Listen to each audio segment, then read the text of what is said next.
Hey y'all, welcome to another episode of the Curious Card, where we take silly decks made of interesting Pokemon and see what we can do with those on PTCGO.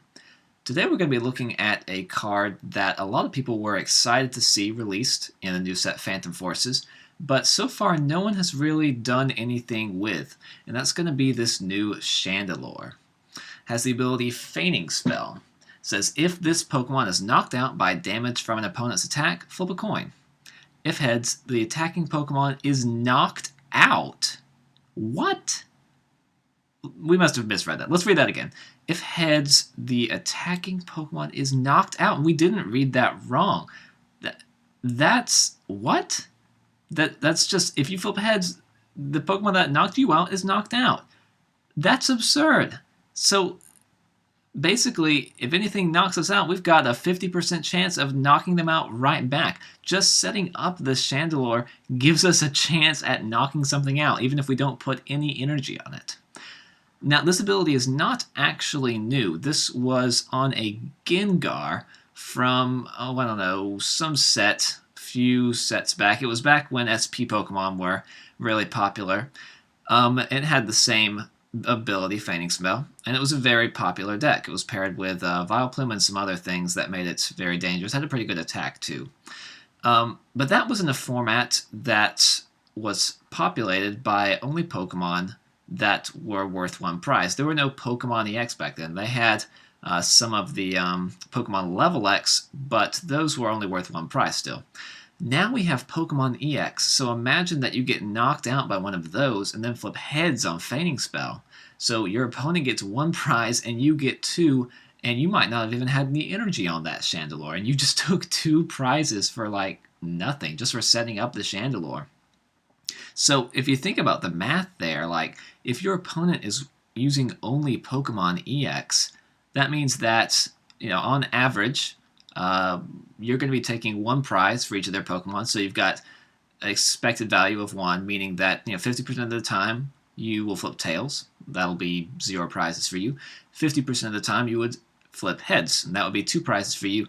The average there being 1 prize for every Pokemon they use if they're using Pokemon EX, which is pretty awesome. So we're going to be just aiming to set up as many Chandelures as possible, and hoping that we flip some heads on Feigning Spell. Now, we're not just going to be relying on Feigning Spell. That would probably still lose us the game. We're going to be running some energy. Chandelure does have an attack very reminiscent of the first Chandelure that had the ability Curse Shadow. This Chandelure knows Curse Drop for 3 energy, put 6 damage counters on your opponent's Pokemon in any way you like.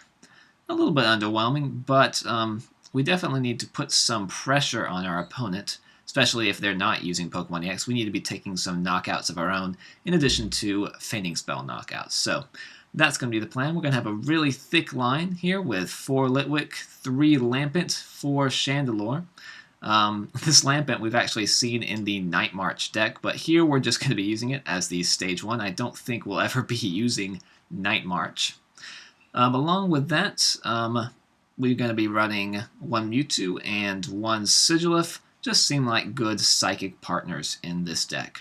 And you might wonder why we are using exclusively psychic Pokemon. And that's because we're going to be taking advantage of the Stadium Dimensional Valley.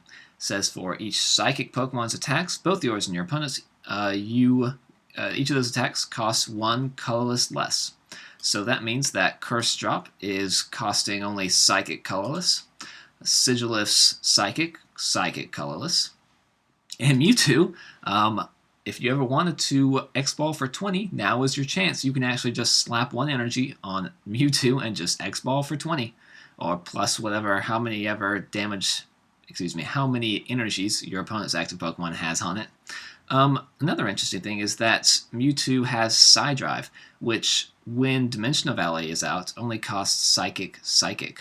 That actually makes it not a bad attack. 120 damage for 2 Psychic is pretty good, even if you do have to discard the energy. So that's an option to keep in mind, and one that your opponent often won't expect. So that's the Pokemon line. As far as the trainers go, I've mentioned Dimensional Valley.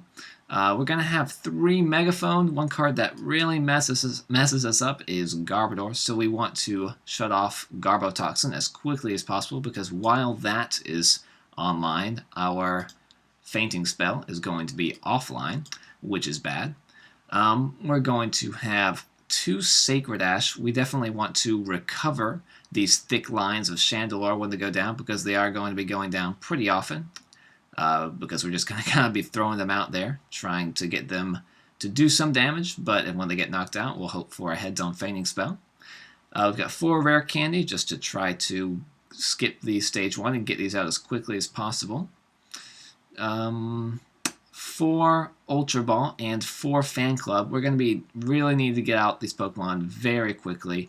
If we don't, we might be caught with like a Lampent active and not a Chandelure or a Litwick or something, and that would be good, because they don't. That would be not good, because they don't have the ability Fainting Spell. We have, let me see, 4M, 4 Juniper, a Lysander, a Colress, a Skyla, just a hodgepodge of supporters. We won't usually have a full bench, so just 1 Colress, no more than that. 2 VS Seeker, seems pretty good. An Escape Rope. We don't run that many switching cards. Honestly, if they bring up like a different Chandelure, it's really not a big deal, because, you know, all the Chandelures have the same ability. If they bring up anything else besides a Chandelure, like a Lampent or a Litwick, I mean, it's probably not going to survive like a whole turn up there anyway, so Escape Rope still, or more switching cards, still wouldn't be very good. So just 1 Escape Rope is probably fine. We have Dowsing Machine if we need to get it back, or any of our other trainer cards. And 1 Evo Soda. We're running lots of evolutions, or at least a very thick line of the same evolution, so seems like it could be pretty good. We don't want to always be discarding when we're with Ultra Ball when we're looking for our evolutions. 10 Psychic Energy is... I've played a few games with this, and that seems to be a good amount. I started with 8 energy. That really wasn't enough, so we've got 10 now, and I think that should get the job done. So, very simple deck. Don't need too much of an explanation. We're going to head over to PTCGO and see if we can win some games with this. All right, going up against Hurricane09. Got some cool shades on. And he's also going first. I have no basics, and a Sigilif, and a Fan Club. So not a bad start, aside from the fact that I don't have any draw supporters. And my opponent just got like 2 or 3 mulligans, and we're going up against Seismitoad. No. Alright, this is a card, as all Stage 2 decks have found, that is very hard to deal with. We can't use our rare candies, so we're going to have to rely on Lampents to deal with this Toad. See, an Ultra Ball for an Execute. That's interesting. I would have thought that would go for a Trubbish or something. Execute's in here. That almost makes me think that Garbodor isn't, because you need the ability Propagation online in order to use the attack, or to use the ability. Okay, so we do have a Fan Club, which we will use to get 2 more Litwick into play, get set up. We're actually going to start powering up this Sigilif. If I keep this hand next turn, I can actually Psychic for 100 on this Mewtwo, which would be cool.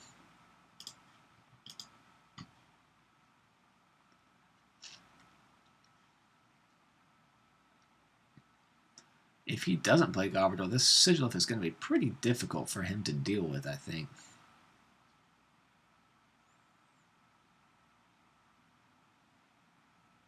I don't even know what other like non-EXs this deck would play.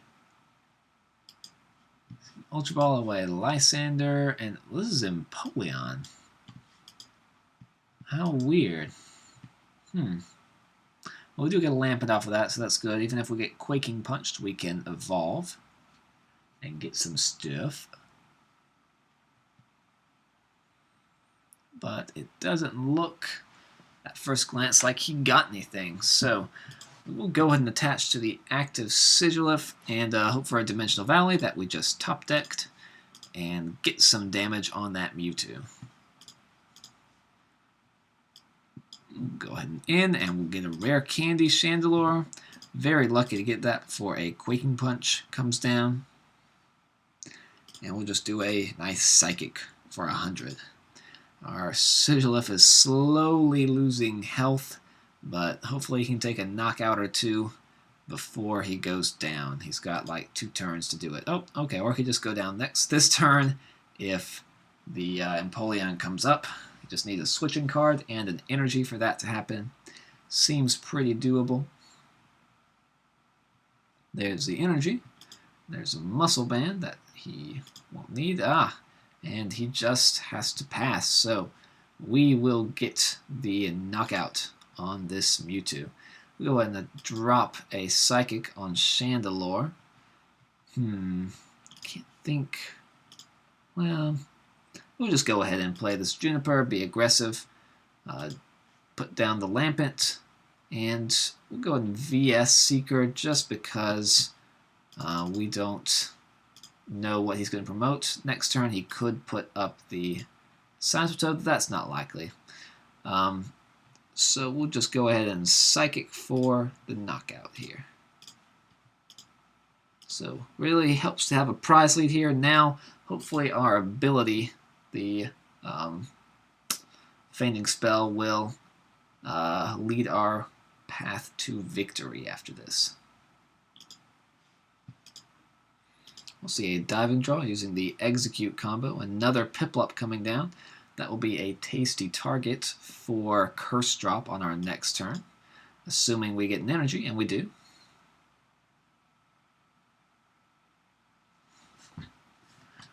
But I think we will see our Sigilyph go down this turn. Very gratuitous, 100 damage on it. We will...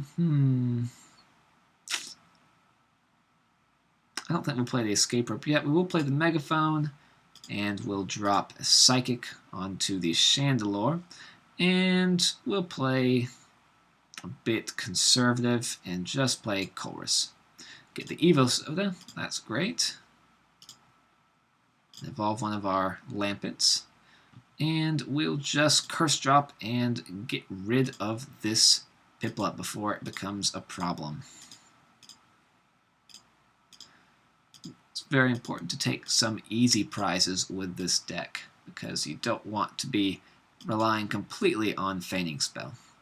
We do get our prized Litwick. I did not realize it was prized, but it was, so that's good to have now. So we'll go and drop that down next turn, and hopefully, really, we can just kind of throw out Fainting Spell. What a laser! Alright, that's not good. Did we see a laser already earlier? We did. Okay, so we knew that already. Okay. Still less than welcome news, because we don't want to get knocked out by poison. That would be the opposite of good. We do have Escape Rope for right now, so that will save us for a little bit here. This is evidently just kind of a hodgepodge deck of water Pokemon and Mewtwo. No typical Dusknoir or Miltank coming out. Not yet, anyway. So a attack command. Oh no, there goes our Dimensional Valley.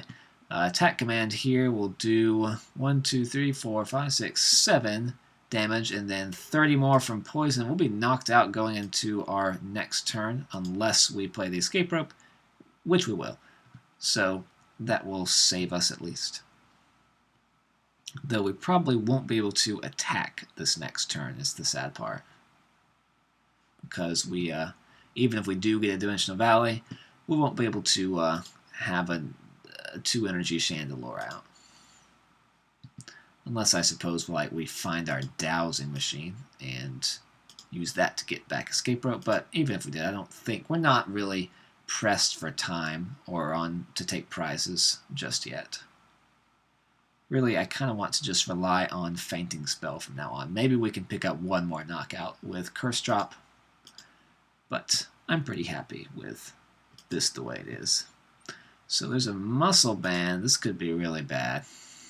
Um, haven't really checked all the math yet. 1, 2, so there's 90, so we will take 30 from poison, but we survive. That was actually a bit of a misplay from my opponent. If he had just propagated and gotten the execute back, he would have been in a much better position. I think we're going to put down a Litwick, and we have so much Psychic Energy in my hand, I don't think I can Juniper this. Yeah, we've already got 3 in the discard pile, 3 in hand. Yeah, that's almost all of our Psychic. I think we're just going to have to Escape Rope and put up the other Chandelure and start powering that up.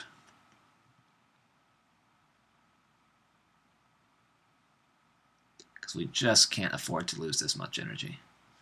We'll go ahead and attach to the active and then pass.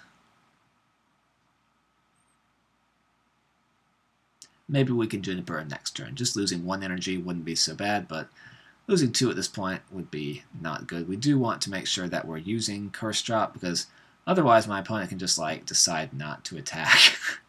And then we might deck out. Though it looks like we have more cards left in deck than he does. I don't remember him going through that many cards. I guess, though, when you diving draw over and over and over, that just kind of happens without you noticing. So we'll see the Empoleon about to get an attack command off. He's going to be getting close to the point where he can be getting one-hit KOs with laser, which is not what we want to see. There's a laser, so I think this will probably be a knockout on this Chandelure.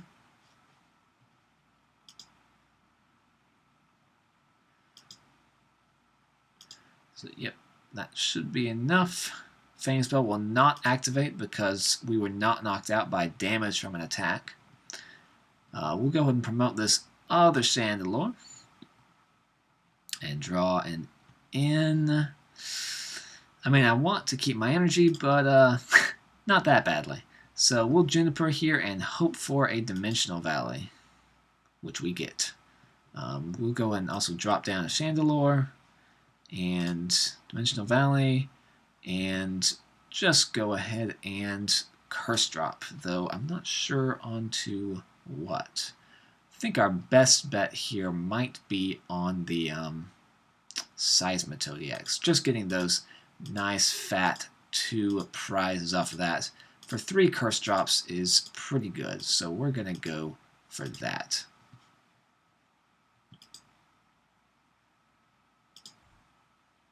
See, Verbank come down again. This is a very odd deck. Empoleon's not known for playing this. See, Lysander bring up the other Chandelure. Lovely. Poison will again knock us out. That's just infuriating.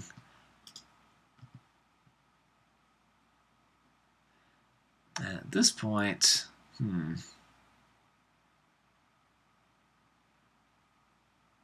am tempted to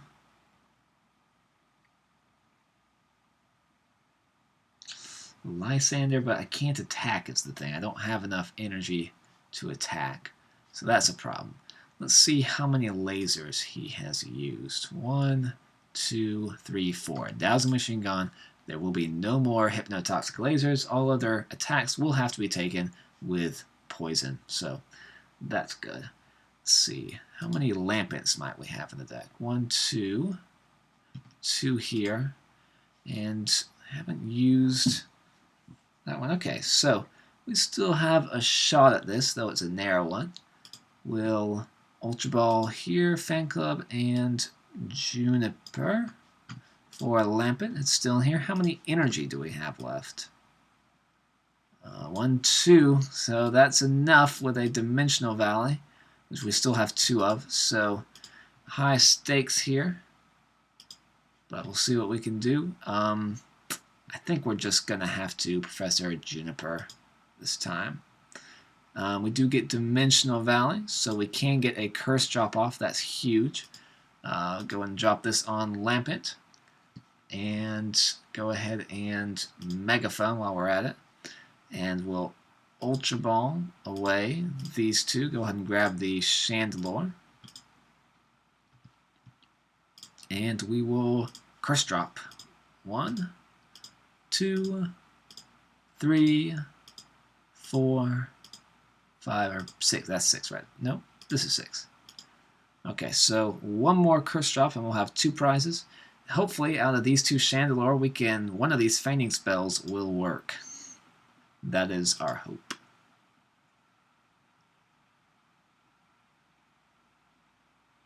No more lasers, so there will have to be an attack to knock us out here. There's an N. That's fine. We get the Chandelure back. That was pretty lucky, actually. And heads! So this Empoleon is going to go down. We'll take 1 prize.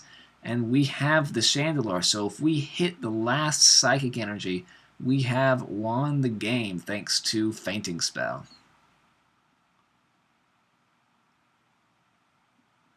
That'll be very disappointing. There's only like a 1 in like 8 chance here that we don't get the card that we're looking for. We can actually probably make that a 100% chance by playing Ultra Ball.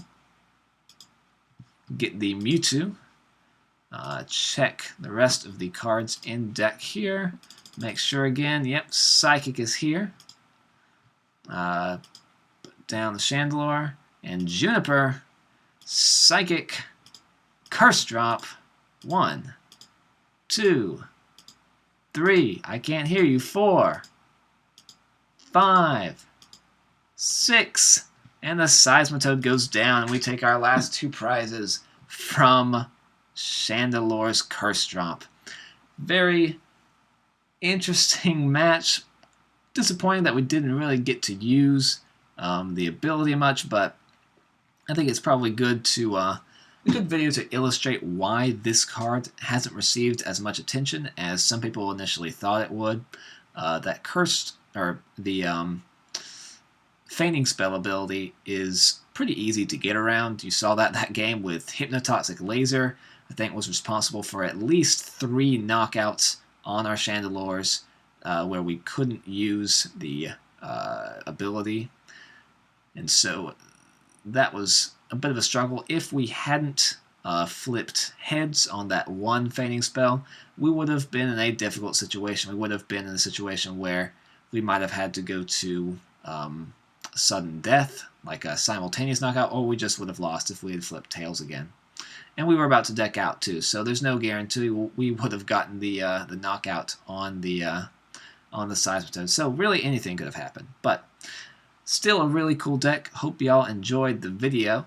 I will certainly be putting some more out with cards from Phantom Forces soon, so keep an eye out. I am Calvin from The Curious Card, and I will see y'all in the next video.